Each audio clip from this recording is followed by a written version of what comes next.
Spring has officially sprung where I live, and with the time change and the warmer temps and just the sunnier, longer days, I have instantly experienced a mood change. I am truly revitalized. I feel like the flowers that are starting to bloom in my yard. Like I have been dormant for the winter and I'm coming back alive.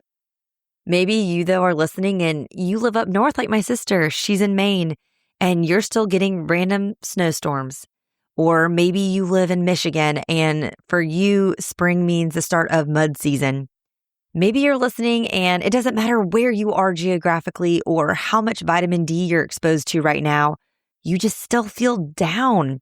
Your mood has just consistently been blah. And the changing seasons hasn't done anything to change how you feel.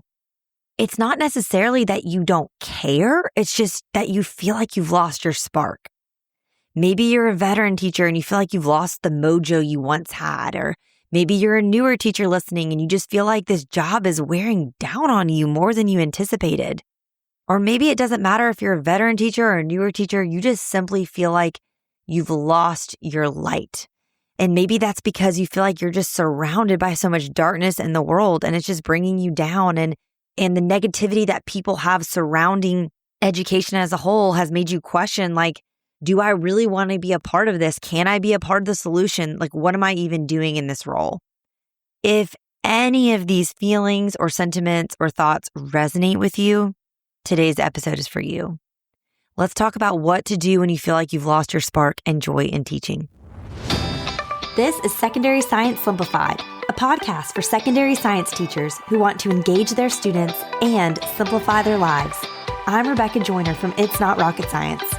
As a high school science teacher turned curriculum writer, I am passionate about helping other science teachers love their jobs, serve their students, and do it all in only 40 hours a week. Are you ready to rock the time you spend in your classroom and actually have a life outside of it? You are in the right place, teacher friend. Let's get to today's episode. So I got inspired to do this episode once again from a submission from one of you to my annual podcast survey. And you said, this is not a question, but I struggle with balancing work and home, which you cover a lot. But maybe it's more than just doing. Maybe mine is an emotional hurdle that I just can't seem to get over. I've felt myself growing more and more pessimistic and I don't like who I'm becoming. Is it the job? Is it my age and desire to be more present for my family? How do I get my love of teaching and spark back? And I just thought, even if that is too specific of a submission, or if that doesn't feel completely relevant to you, I just think if you're listening to this episode and you're still listening after that intro and after you've seen the title, that no matter where you are, you're struggling with motivation, with optimism, with energy levels, and like I said, just general joy and enjoyment in what you're doing on a daily basis. So we are going to combat that today by looking at 4 R's together. Okay, we're going to remember, reflect, reinforce, and reconsider. So first, I want to have you remember with me. As I've said over and over again, you're probably sick of me if you listen to this podcast weekly, but it's just so critical, y'all, is we have to start by remembering your current season that you are in, because your seasons of life change. And so the season you're in now does not mean this is what your life's going to look like in 6 weeks or 9 weeks or 12 weeks, okay? We also need to remember what matters most to you within this season. That is so critical. Maybe you're kind of losing joy here and not having as much fun in your work because you're finding so much joy, kind of like this original submission for this inspiration of this podcast is like outside of work and in your family. And so now like what used to be so fun about work is not so much fun. And if anything, it's a threat to the joy you're experiencing in your home life.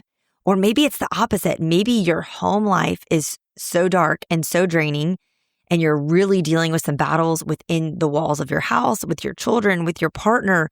Maybe you're caring for a family member, and that's really taking a lot out of you mentally and physically and emotionally. Like maybe then that kind of heaviness in your home life is now causing you to come in so depleted that it's hard to spark any joy when there's like no embers whatsoever when you're walking into your job. So no matter kind of where you find yourself, your season matters, and what matters in your season matters. And so I want you to remember that.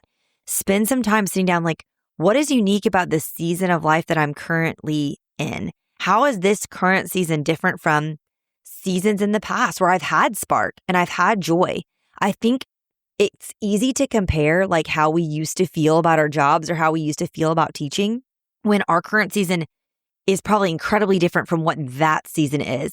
So I think it's important to remember and identify those differences and then say, okay, what matters most to me now that I've seen how this is different? So I can't quite compare these two things because maybe once you had no kids and now you have 5 kids. Maybe once you were enjoying being a newlywed and now you're walking through infertility and you're drained because you're constantly having to like take these shots and do these treatments and go to these appointments. Like maybe once you were in one sort of mental health space and now you have a mental health diagnosis that you're battling. Like, let's make sure we're identifying those differences. And then let's identify, okay, with all that said and done, what matters most in this season? Because that is what you need to prioritize. Not everything can matter most because you are a human being. You have limitations. Your humanity limits you. You are not a supernatural being. You are a natural being. You are limited by the hours of the day that you have available to you. You're limited by your hormones. Maybe you're experiencing perimenopause for the first time and you're like, what is going on right now? And you are feeling limited by your own like chemical reactions that are happening in your body, okay? Consider your humanity. If you are listening to this, you are a human. You have limitations. You cannot do it all. And you cannot maintain an unsustainable pace in your life. Yeah, maybe in the early years of teaching, you could work 60 hours a week because you had the energy, you had the motivation, you had that like spark, you didn't have all these external responsibilities. I don't know, but that is not sustainable for the long term. You are a human being and truly 40 hours a week is an amount of time to work that is sustainable. More than that is not. And I also want to encourage you too, if you're feeling that your joy and your spark has been lost because your students have just absolutely thrown water on you and their negativity and their apathy has just totally brought you down. Their lack of motivation has made it hard for you to have motivation. They've just dumped water on like the last remaining embers of your joy. I would just say, let's also remember that their humanity and what they're experiencing in their lives, like especially if it's the world around you and the darkness of this world that's bringing you down, and you're a grown adult with like a fully developed frontal brain, imagine your students that are having to endure all of this darkness, this onslaught of information, this access to information and videos that they can see and stuff that they can experience, and their brains are not fully developed. How jarring that must be to their nervous systems. Like we are experiencing all of this. For a lot of us, it's like this last decade has just been such a new level of darkness. I mean, the world's always been dark. I don't need you to come out and like remind me of all the horrible things of our past, but I just think our access to the information of this darkness is so much greater than it's ever been. And it's a lot on the nervous system. It's a lot on theirs too. So I know it's impossible to change how they're feeling. We've done episodes about trying to motivate them and things like that are practical. And you can check those out in the show notes. I'll link my whole spreadsheet that has like a whole section, a whole tab of episodes about apathy and motivation. But just remember, like, be compassionate towards their humanity, but also be compassionate towards your own. That's what I'm trying to tell you. Remember that this is your job. It is not your life. And you are not a bad teacher if you put this job in its proper place, as it is something that you do with your time, yes, to impact students, but also to provide for yourself and your family. That is its proper place that it should be in. And I also want you to remember that we can only control the controllables. Like I said, you can't change your students, and you probably can't change a lot about your school, although you can change the school that you're in. But we can choose to change how we think and feel and thus respond to our circumstances, which are out of our control. So I've mentioned this before. It's the CTFAR model. It's from the life coach school. That's where I first learned this, from a life coach, which I know some of you are like, okay, life coach. I'm not into that. I think this model is super helpful. Essentially, it says your circumstances that you experience are neutral and they are outside of your control. Maybe you can change schools, maybe you can do some things like that, but in general, you cannot change the students' attitudes as they're coming in. Like you can try your best, but like, again, circumstances are out of your control, but your circumstances trigger your thoughts produce your feelings, and then your feelings are what motivate most of us. Like our feelings generate our actions, and then our actions cause our results and like what we see happening in our life. So if we want our results to change, if we want our response to our circumstances to ultimately look different, that goes all the way back to changing our thoughts, which will change our feelings. And then those two things will then change our actions, which can produce different results. So your circumstances are neutral. Your thoughts and your feelings are what's driving your actions, which create the results of your life.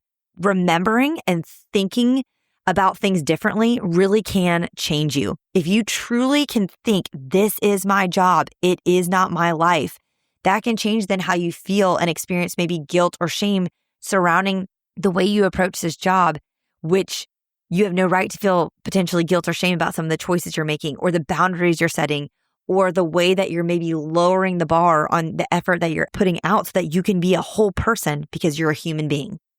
So those are some things I want you to remember and think through. Now let's talk about reflecting. Okay, so we're remembering what's true. We're remembering our season. We're remembering what matters most. We're remembering our own humanity. We're remembering that this is a job, it's not our life. And we're remembering things that are true so that those things can impact our feelings and thus our actions and thus our results and our circumstances. But now we're also going to reflect. Okay, this is going to help with our thoughts. And I want you to take some time to think about what is draining you the most right now. What is draining you the most? If you want something like really practical in order to do this, I have this job analysis spreadsheet in my core values mini course that you can check out. It's absolutely awesome, but it is unnecessary. You can just do this by paper. It just won't be as techy and visually appealing. But essentially, when you're thinking about what drains you most, I want you to write down every single part of your job and what you do. And then you are going to color code those things. You can do this on paper and you can use a highlighter. In my spreadsheet, it all kind of color codes it for you. But you're going to say the green things are what give me energy and spark joy in this job. The yellow tasks are ones I feel neutral about. They don't really do anything for me or against me. And then the red tasks are what drain me and suck the life out of me. So I want you to take some time to reflect on that and get really, really, really clear about what are your greens, yellows, and reds. Now, the job analysis spreadsheet in that core values course has a little bit more to it. It's more robust. It has you do kind of a secondary task as well. But for our purposes now, that's what I want you to do. List out every part of this job and then let's do green, yellow, red, highlighting those things and identify what is it that's really, really draining you about this job. And again, get granular about your list of things you do. Don't just be like, I lesson plan, I grade, I prep labs. Like get really specific, okay? Is it sourcing the labs? Is it finding the materials? Is it actually setting up the labs? Is it executing the labs? Like all these subsets of the job. What does lesson planning mean? What parts of it? And then let's rate those things so we can get really granular about truly what it is that's draining you, those red things. Then I want you to make 2 other lists. Okay, I love a list. I want you to make a list of what brings you the most joy inside the classroom. If you're doing the green, red, yellow, this would be the green things. So you've already kind of done this. Okay, but maybe pulling them all out to the side and saying, these are the things that like really give me joy. And then I want you to make another list and say, these are things outside of my work that bring me the most joy. Maybe it's being with your kids. Maybe it's playing pickleball. Maybe it's taking care of your mental health. Maybe it's taking care of your physical health. Maybe it's being outside. I don't know what it is, but these are the things that bring me joy outside of work as well. We want to reflect on these things, okay? And now we're going to reinforce. So those things that are red, we'll talk about in a minute, but those things that are green, we need to do more of the green things. How can we spend more of our time at our job doing the things that bring us joy? How can you reinforce that and bolster that up? For the things that bring you joy outside of the classroom, how can you create more space to have that joy? Can you build that in? Maybe your joy is as simple as, I want to get into bed at 9 and have a whole hour alone in my bed, reading a book and being by myself. Okay, what can we do to set up your schedule now so that you can be in bed at 9 every night and just read your book till 10 before you turn the lights out, okay? How can we do that? And how can we just make sure that you can maintain your whole personhood? What can we let go of so that you have more space to rest, to recover, to do the things that bring you joy? And again, maybe we're not letting go of them forever, but in this season, we are. Okay, so maybe you love to go to the gym, but it's a whole 2-hour endeavor of driving there and getting there and taking the hour class and driving home and taking a shower. So maybe in this season, to create more space for other things that bring you joy, you're going to just do a 30-minute workout video at home, or you're going to do squats and things while you're in the backyard with your kids, or you're going to try to take laps after your kids go to bed and listen to a podcast so you can kind of double dip on 2 things that bring you joy. I don't know, but we need to be a whole person and we need to create space for whole personhood. Now, I do want you to look at those red things too. How can we eliminate those red things? How can we do less of those red things? Are there ways that we can ask for help? And maybe it's inside the classroom, or maybe it's outside in your home. Okay, refer back to your things that are draining you. Maybe there are ways you can get help at home a little bit so that you have a little bit more wiggle room to maintain or turn some of those red things into yellow things. Maybe there are things we can let go of that are red, things that you're doing in your classroom that we can just do less of. We're going to talk about that next week. I'm going to do a pep talk for quarter 4, because those of you who start the first week of August, like your quarter 4 is probably starting next week. That's the school schedule my kids are on. And I want to really encourage you to let go of some things for the last quarter of the year and see what happens. So we'll talk more about that specifically next week. But how can you ask for help? What can you let go of? And I lastly want to say this in terms of reinforcement. Potentially consider getting professional help if you are having some serious mental health things. Like if you made that list and almost everything is red, or you're having a hard time marking anything as green or listing anything outside of work that brings you joy, this is where I highly recommend getting professional help. I cannot tell you how much a difference having a professional counselor has made in my life in different seasons. And again, if you're looking at the cost and you're like, I cannot swing this, remember, this isn't like you're having to commit to professional counseling every week for the rest of your life. Maybe you're just going to do every week for a month, and then maybe you go to once a month, and then it's just an as-needed basis because you're in a healthier season. I don't know what that looks like for you, but I do want to reinforce that there's a lot. And like I said at the beginning, this world is a lot. There's so much darkness around us, and having professional help is one of the ways that we can find our way out of these dark spots. So if you feel like this is more than I've just lost my spark, you're like, I've lost all joy and things feel super dark, please, please, please consider getting professional help. And it doesn't have to be someone in person. If you're like, I don't even have time, I have no capacity to go meet with someone. My counselor, who's certified to counsel in South Carolina and North Carolina, if you are in the Carolinas and need a recommendation, let me know. She's amazing. She's always been virtual. I've always met with her over video chat, and it has not dampened any of her ability to help me and support me in past times that have been really hard. So consider reinforcement in those areas. And lastly, I want you to reconsider. This is a hard one, but I'm going to say it. This is not good for my job security, but I care more about you than I care about people buying It's Not Rocket Science resources, okay? And I want you to reconsider, is this the right job for you? And maybe not forever. I just mean in this season, is this the right job for you? If you're looking at your list and you're like, it's all red, there's no green. If you don't see any way that this could look better, if it feels like the circumstances are so out of control, it's like I can't even change my thoughts about them because there's so many things that are so uncontrollable about my school or whatever. Maybe in this season, this is not the right job for you. I can't tell you how encouraged I was. I really wrestled with whether or not I was going to leave the classroom when we adopted our oldest. I truly wrestled with that so much. And then I talked with so many older women who worked with me who all were like, hey, I left when my first was born and I came back. It wasn't the right time. Like for me, it didn't make sense financially to pay for daycare to make $300 in return, or whatever it is. They were like, but I've come back and now in this season, it makes sense. Or I've had to take a few years off because I was caring for an aging parent, but now I'm back. Or Maybe you never come back. Maybe you find something else. There are so many other things that you are gifted to do as a teacher. And maybe it's time to consider other options. So a few ways I want to equip you in that if you're trying to wrestle through those decisions. First, episodes 65 through 68 are all about just considering a change. And those episodes start with maybe just considering a change in schools. Maybe you could still love teaching. It's just the school you're in is like sucking the life out of you.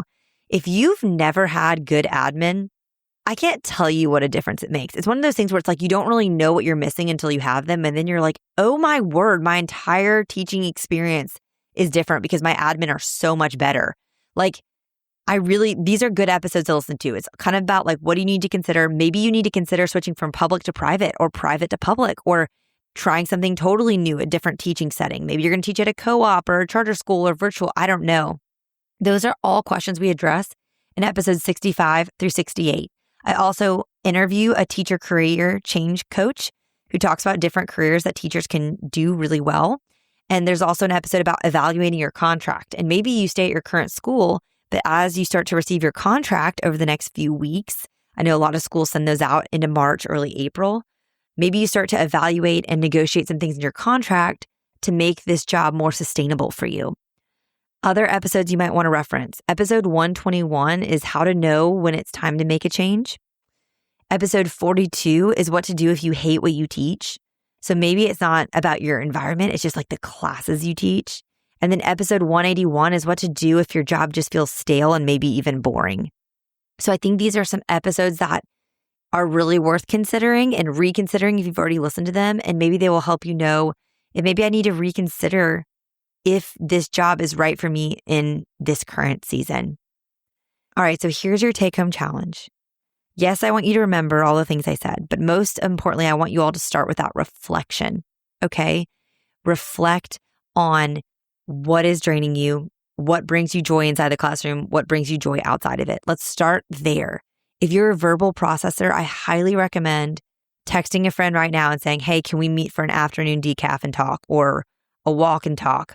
Or if you don't even have time for that because you're like, I have literally no margin, can I send you some voice memos where I process this with you back and forth as we have time, and really reflect, and let's see if there's some solutions here that we can solve by reinforcement, by reinforcing the green, by removing some of those red things before we need to potentially reconsider a more drastic change. And if you guys want to dialogue with me, my inbox is always open. You can email me at rebecca@itsnotrocketscienceclassroom.com. You can DM me on Instagram at It's Not Rocket Science. I'm happy to be a sounding board for you too, if that would be helpful. There's a lot of episodes I mentioned. You can find those in the show notes at itsnotrocketscienceclassroom.com/episode 226. And like I said, if I know this was kind of like a serious and heavy episode. If you're not feeling that down, but you're like, I could just still use a little pep in my step, I think next week's episode will really encourage you. It's just going to be a pep talk for quarter 4, how to end the year positively, how to kind of like reinforce your energy if you're just feeling like, tired and you're counting down very slowly on your whiteboard. Next week's episode is for you.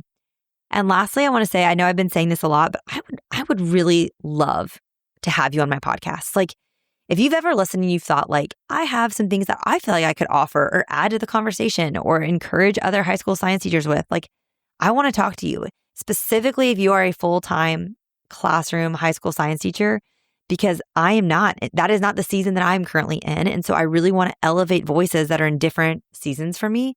And so I'd love to hear from you. You can apply to be a guest at bit.ly/SSSguest. And just FYI, you will not hear from me right away. I'm just collecting the applications right now. I'm putting it out there. And then come end of April, come early May, that's when I will be reading through and kind of figuring out who I want to bring on. And then we'll schedule interviews for the summer when you're out of school. So it's like the most low pressure situation possible. If you have kids and you're like, how would I do an interview with my kids around? You can put on a movie for them and like we can handle interruptions. I've got an editor who can crop out a kid interrupting. It happens to me all the time. Okay. So just know I'd love to have you on the podcast. Apply at bit.ly/SSSguest.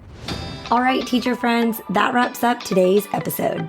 If you're looking for an easy way to start simplifying your life as a secondary science teacher, head to itsnotrocketscienceclassroom.com/challenge to grab your classroom reset challenge.